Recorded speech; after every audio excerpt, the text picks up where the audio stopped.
Hello kids, this is your English reader class and today we will start new chapter number 12, Wilbur. Kids, this story was written by Elvin Brooks White. He was born on 1899 in Mount Vernon, Newark, and he died on 1985.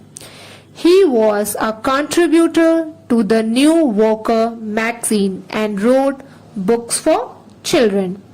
Kids, this story has taken from the novel Charlotte's Web. The novel tells the story of a livestock pig named Wilbur and his friendship with a barn spider named Charlotte. Students, you have to read only a part of this novel in your book. Now let's see the character of this story. First, Wilbur, a piglet means a baby pig. Second, Fern, an 8 years old girl. Next, Mr. Arable, Fern's father. Mrs. Arable, Fern's mother. Avery, Fern's brother. Edith, Fern's aunt. And Homer, Fern's uncle. Okay. Now we will see the summary of this chapter. One day, a piglet named Wilbur was brought to the Arable household. Fern, the young girl of Mr. and Mrs. Arable, took keen interest in raising a spring pig, Wilbur. With each passing day, the love between the two grew more. Fern took delight in all work which she had to undertake for Wilbur, starting from warming up his morning milk to seeing him sleep. After 2 weeks of Wilbur's makeshift accommodation near the kitchen stove, Mrs. Arable complained that Wilbur must be moved into the woodshed. As the days quickly went by, Wilbur now had become big enough to be sold, as decided by Mr. Arable. Seeing Fern's despondent on the idea of selling Wilbur on Mrs. Arable's behest, the name of Fern's uncle was suggested as the prospective buyer of Wilbur. With everything arranged, the man bought the runt and soon his logging was relocated to Jacob's Man Band. Now we will read this chapter, but before reading, I want to ask you few questions. Kids, do you have any unusual pets? Did you have to part with them? Share your story in your rough notebook. Kids, Wilbur is a piglet and the story begins with an 8-year-old Fern who works out ways to save the runt. The extract is a part of the children's novel Charlotte's Web. Now read the story. So let's start. Fern loved Wilbur more than anything. She loved to stroke him, to feed him, to put him to bed. Every morning, as soon as she got up, she warmed his milk, tied his bib on, and held the bottle for him.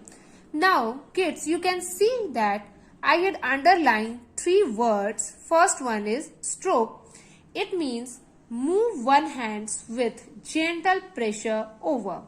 Next one is feed. It means give food. And next is bib. It means a piece of cloth or plastic fastened round a child's neck to keep his clothes clean while eating. So, students, Fern loved Wilbur more than anything, and she loved to stroke him, feed him, and to put him to bed. Okay. Every afternoon when the school bus stopped in front of her house, she jumped out and ran to the kitchen to fix another bottle for him. So, every afternoon when the Fern school bus stopped in front of her house, Fern jumped out and ran to the kitchen to fix another bottle for him. For whom? For Wilbur. Okay. She fed him again at supper time and again just before going to bed. Mrs. Arabelle gave him a feeding around noon time each day when Fern was away in school. So, students, Fern always fed Wilbur, and when she is away, Mrs. Arabelle gave him feeding around noon time. Okay. Wilbur loved his milk, and he was never happier than when Fern was warming up a bottle for him. He would stand and gaze up at her with adoring eyes.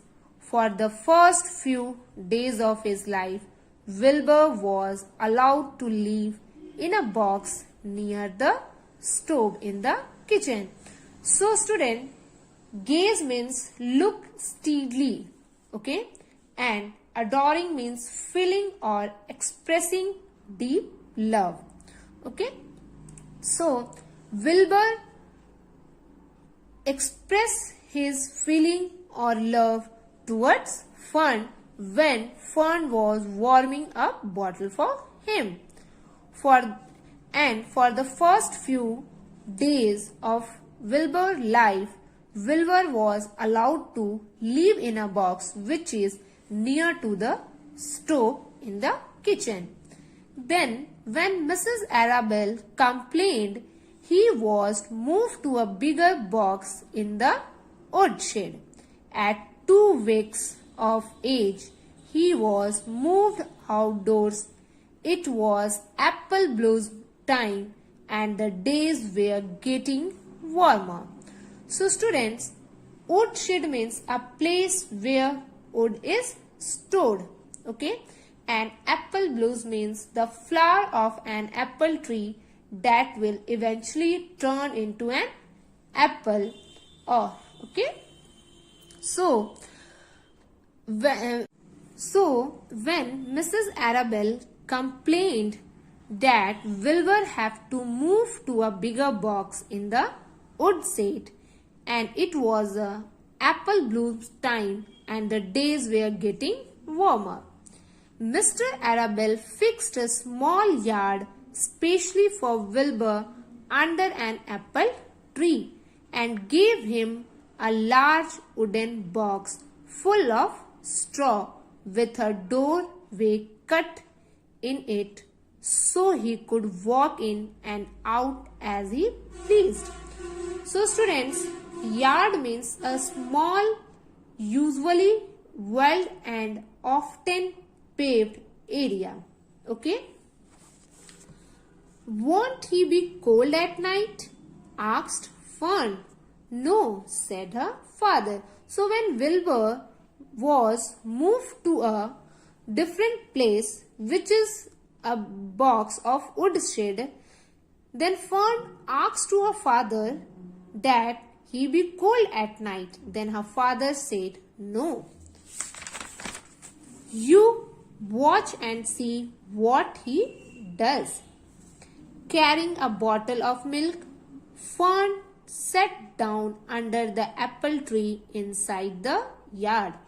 Okay.